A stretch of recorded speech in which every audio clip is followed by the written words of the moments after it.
नमस्कार, स्वागत है साहित्यिक झरोका चैनल पर। आज हम करेंगे नेट, टीजीटी, पीजीटी के दृष्टिकोण से बहुत ही महत्वपूर्ण आदिकाल, क्योंकि आदिकाल के प्रश्न अक्सर इन एग्जाम्स में पूछे जाते हैं। तो आइए देखते हैं। देखिए, आदिकाल की अगर बात करें तो हिंदी साहित्य के जन्म काल, शिशुकाल या प्रारंभिक काल को क्या कहा जाता है? आदिकाल कहा जाता है। भारतीय राजनीतिक दृष्टिकोण से जब भारत में हर्षवर्धन के साम्राज्य का पतन हो रहा था, उसी समय हिंदी साहित्य का उदय हो रहा था। देखिए, राजनीति में उथल पुथल इस समय शुरू हो चुकी थी, क्योंकि यहाँ पर इस्लामिक आक्रमण बढ़ रहे थे और हिंदू राजा हर्षवर्धन का पतन का ये समय काल है जब किसका उदय हो रहा था? हिंदी साहित्य का उदय हो रहा था। डॉक्टर नगेंद्र के अनुसार अगर भाषा की दृष्टि से देखें तो अपभ्रंश का विकसित रूप ही हिंदी साहित्य का आदिकाल कहा है। किसने कहा है? डॉक्टर नगेंद्र ने कहा है।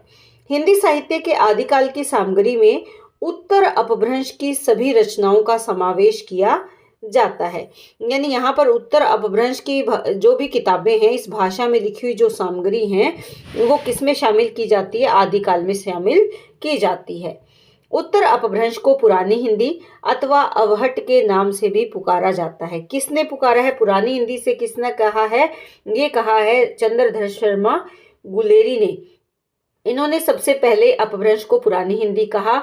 और अवहट किसने कहा? अवहट डॉक्टर भोला शंकर व्यास ने कहा। ये हिंदी के आरंभिक रूप को किस नाम से पुकारते हैं? अवहट के नाम से पुकारते हैं। आचार्य हजारी प्रसाद द्विवेदी ने आदिकाल को अत्यधिक विरोधों एवं व्याघातों का युग कहकर पुकारा है। आचार्य रामचंद्र शुक्ल ने पुरानी हिंदी को प्राकृत भाष हिंदी कहा है।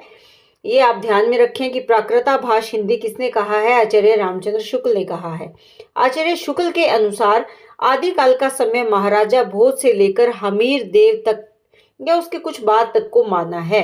और बहुत ही महत्वपूर्ण है, ध्यान में रखेंगे कि आचार्य शुक्ल ने आदिकाल का समय महाराजा भोज से लेकर हमीर देव तक या उसके कुछ बाद तक के समय को इसमें शामिल किया है। 8वीं शताब्दी से 15वीं शताब्दी तक के भारतीय इतिहास की जो राजनीतिक परिस्थिति, जिसमें हिंदू सत्ता का धीरे धीरे पतन हो रहा था और इस्लाम सत्ता धीरे धीरे उदय हो रही थी, उसकी करुण कहानी इस समय काल में मिलती है। डॉक्टर नगेंद्र के अनुसार आदिकाल का समय हिंदी साहित्य आक्रमण और युद्ध के प्रभावों की मनोस्थितियों का परिफलन है। यानी आदिकाल का जो समस्त हिंदी साहित्य है, किसका प्रतिफलन है? आक्रमण और युद्ध के प्रभावों के कारण जो मन में बदलाव आ रहे थे, मन की जो परिस्थितियां थी, उसका प्रतिफलन हम कहाँ देख सकते हैं?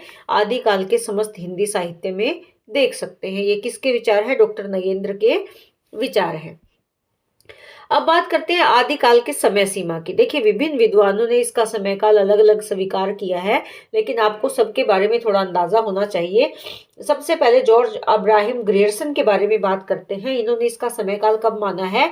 643 ईस्वी से लेकर 1400 ईस्वी तक इन्होंने स्वीकार किया है।